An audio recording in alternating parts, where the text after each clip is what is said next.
Je voudrais partager avec vous l'histoire d'une sœur, d'une personne que je connais en vrai. La fille, elle est arrivée en France, ça fait 2 ans.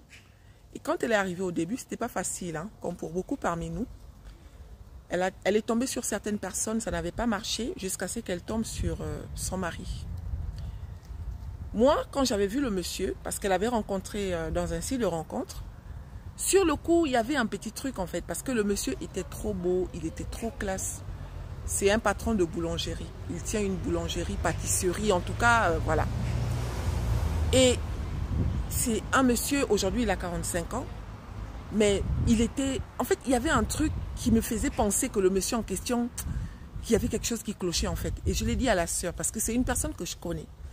Je dis, ah, ma chérie, ton gars est trop beau, hein. Mais bon. Elle me dit, non, t'inquiète et tout, machin.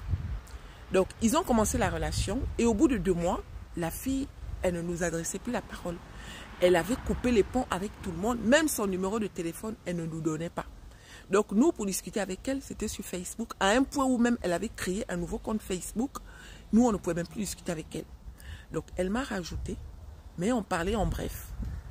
Et au fur et à mesure que leur relation a évolué, bah, la fille, dans leur conversation, elle a dit au monsieur que non, est-ce que tu sais que Chimène, au début, elle trouvait que tu étais trop beau pour traîner dans les sites de rencontre. Il dit oui, mais Chimène, elle est jalouse. En tout cas, le monsieur a réussi à faire croire à la sœur que j'étais jalouse, en fait, que c'est pour ça.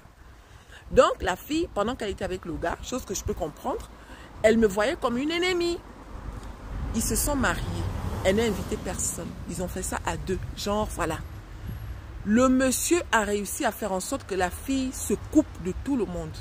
Je vous raconte l'histoire parce qu'elle est rentrée en contact avec moi. Elle voulait que je partage son histoire avec vous. Faites attention, mes sœurs. D'accord? Dans les sites de rencontres, on trouve des bonnes personnes. Ce n'est pas faux. Mais il y a aussi des fous.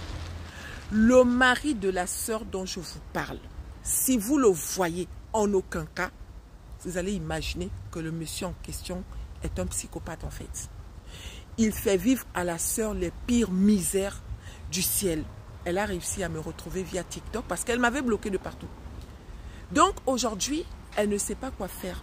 Ils sont mariés, ils ont un enfant et il a réussi à monter même l'enfant contre la sœur en fait. La petite a 1 an et demi, mais il parle à la fille comme si c'était une chose.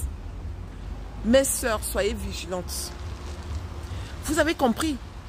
Elle est rentrée en contact avec les assistantes sociales, tout ça. Mais ce n'est pas facile parce que le monsieur, aux yeux des gens, il fait comme si c'était la fille le problème en fait. Elle prend même des antidépresseurs.